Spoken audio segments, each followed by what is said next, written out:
Hi everybody, it's Bankai 922. It's Bleach chapter time. Okay, now last week we had chapter 500, and you saw how I was excited about chapter 500. This one I was pissed off. The reason I was pissed off about this one was because it's like, we didn't find out.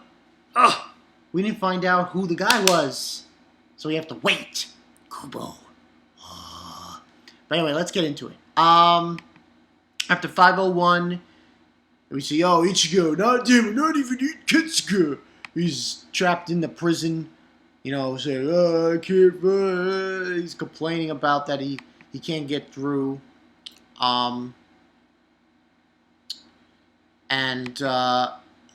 This one was very, I'm going to just say it.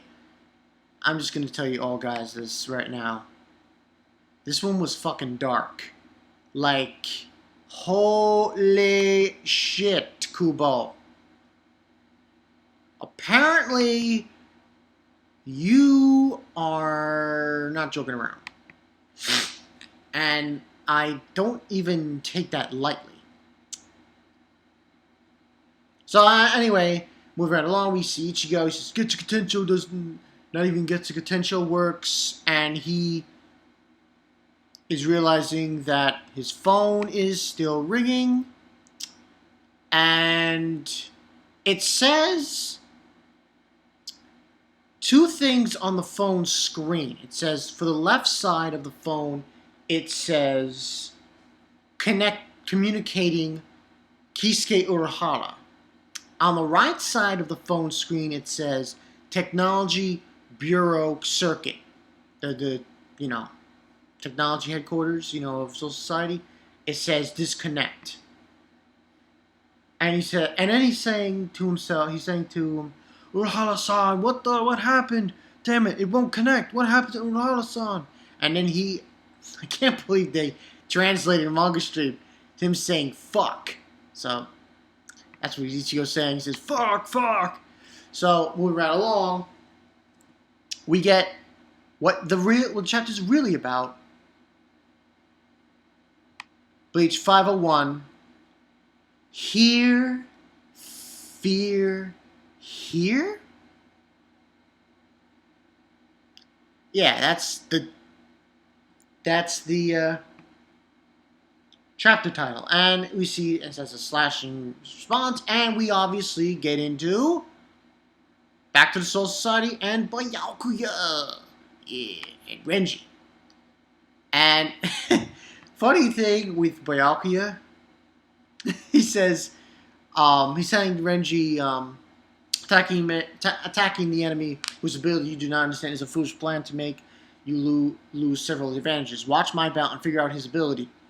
Then let me go out first. And then Byakuya just fucking... Man, this was just Byakuya at his finest. He just tells Renji, I do not believe you have the proper skill necessary to make him reveal the extent of his abilities. Well, I guess you're right.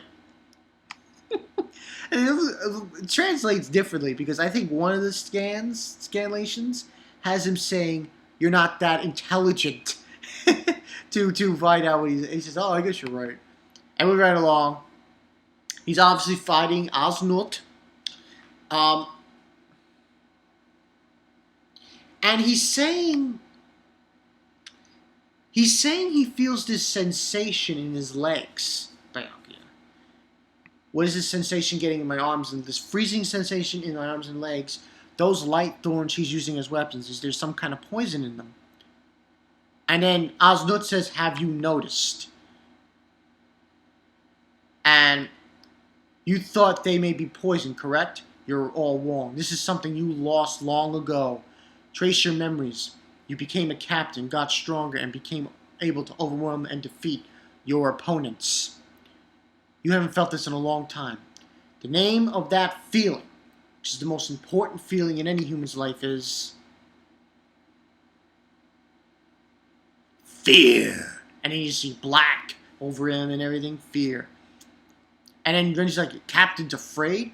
I expect no less of you, Captain, Osno's saying to him. He says, you are truly resilient. Any normal Shinigami, upon receiving my attacks from my arrows, would scream out and go insane from all the fear. They would be unable to bear it, their hearts would burn up and explode, and they would suffocate.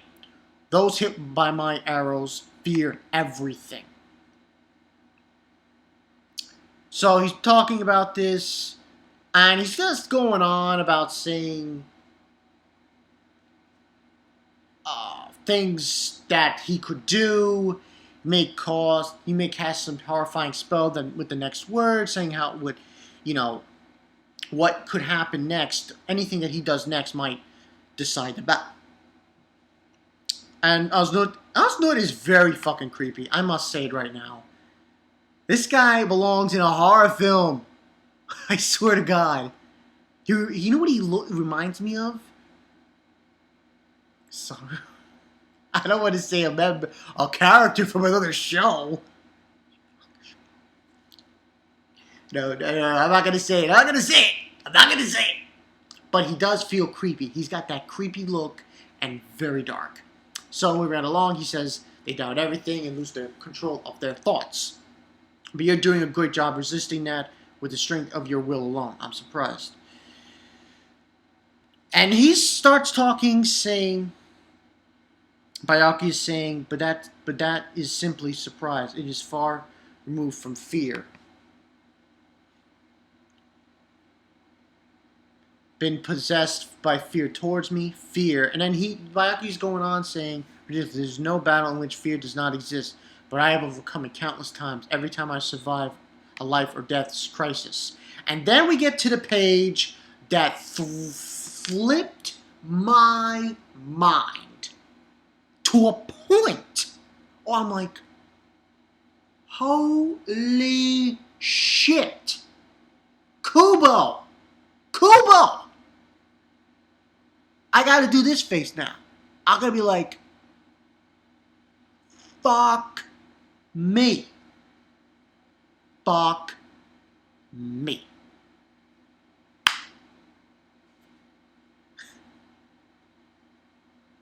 This page. Oh. And it basically says, I have never supposed, he says, going on, I've never suppressed any human fear, accepted fear through battle, pounded it down, acquired the power to continue forward. And you see Rukia looking happy. Just happy. Fear is. And you look at the bottom page. Oh my God. Made me want to go like, what the fuck is that? Oh, I have to cover my eyes. I'm like, no, I didn't just see that. I didn't see that. Oh my God. It was like, holy shit. You see Rukia with her skin peeling off, an eye coming out of her socket. She has no nose. It's like, holy shit, Kubo. Oh, the next page we see Byakuya's face, and Osnood obviously stabbed him in some, and it looks similar to how Tsukishima. I don't want to bring up the Fullbring arc, but similar to how Byakuya defeated Tsukishima. So he gets stabbed. Wait, he gets stabbed, Byakuya. And Osnood goes on saying, your leg stopped. You have overcome fear through experience. All strong warriors have gone used to battle experiences this delusion. Fear that has a reason is gentle. It's possible to stop that kind of fear, willpower, and experience as long as you have a reason. But true fear has no reason. It seems from not emotion but instinct. True fear is reasonless, limitless, like terrifying bugs that crawl up your body. We cannot escape our instincts. And then you get this fucking epic page with flies crawling on Byakuya's body. I'm like, fuck me, Kubo. You ready? 5 out of 5. That's right, ladies and gentlemen. Flies. Flies! And then Byakuya just screams and attacks him. And then, now, I think it was, I don't want to bring up for Neverworld, but he was saying it was a vortex. Later on in the chapter, you see this vortex. That's not a vortex. That's actually Zenbone Sakura. So basically, yeah, Byakuya is charging at him, and he jumps up Asnot, and he uses the medallion.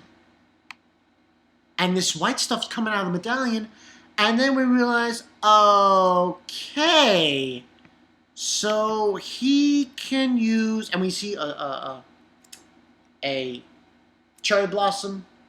So you get them. You get the reference, and it's with Rukia, and she just looks up and says, "Brother," and we get this scene, and it says, "Rest in peace," and he's bleeding. Almost like his blood's rising, but obviously what happened was that Asnot used Zenbone Sakura on Byakuya. And that's how the chapter ended, ladies and gentlemen. 5 out of 5, Kubo. I guess I can forgive you for not showing who this person is with Kisuke, but motherfucker, are you kidding me? Rukia's, that was like, oh, I had to cover my face. I had to cover my face because it was so fucking gruesome. I was like, fuck, no, no. That was ruthless. Kubo, man. You're doing a good job. You really am. The bugs, the flies going on Byakuya? Man. I'm going to be really upset if Byakuya dies. I really am. Man. That whole fear.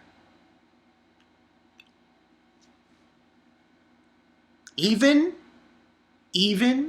though we're talking about Shinigamis here, talking about Soul Reaper, we're talking about Shinigamis. Supposedly, they're death gods. I mean, fear, instinct. So, this was a fucking crazy ass chapter. And I'm like, Rukia, that was like, it was so ridiculous. What made me, personally, I'm going to say it right now, how I do these reviews, I just read, tell you guys what my thoughts on that was like, it was so out of like Kubo's comfort zone, I want to say. I've never, since reading Bleach, I've never seen Kubo do something like that. Never. Absolutely never. That page frightened me. Bankai 922 is not joking around here. That literally gave me chills. This chapter was scary. It was scary. It was dark.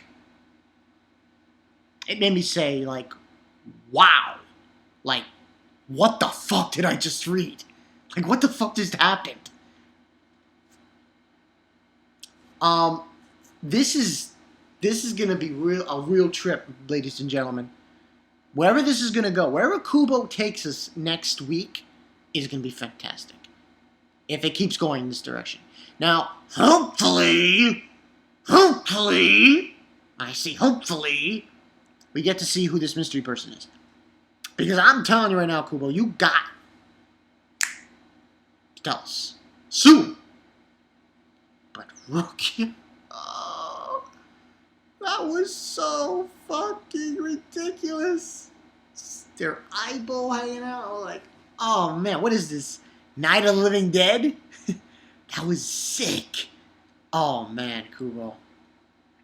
I've never seen. No, I'm dead telling you guys right now. I've never seen him do it like that.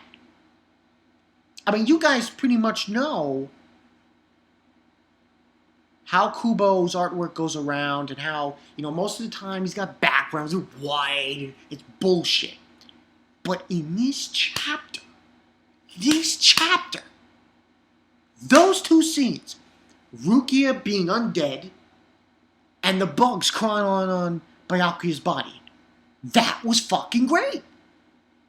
That was fucking great. I can't say any more about it. But like I said, what did you guys think about the chapter? Comments below. Do you think the whole thing with Rukia and Byakuya was... Oh, man, that was just like... I hope Byakuya's not dead, though. That's going to piss me off if he's dead. I want to know where Kubo's going to go with this. Because here's the thing. He said, I believe... I don't know when he said it, but he did say it in an interview. This is going to end...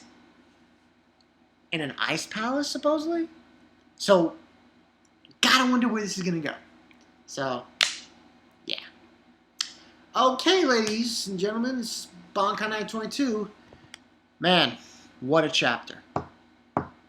What a chapter. I'll see you guys later.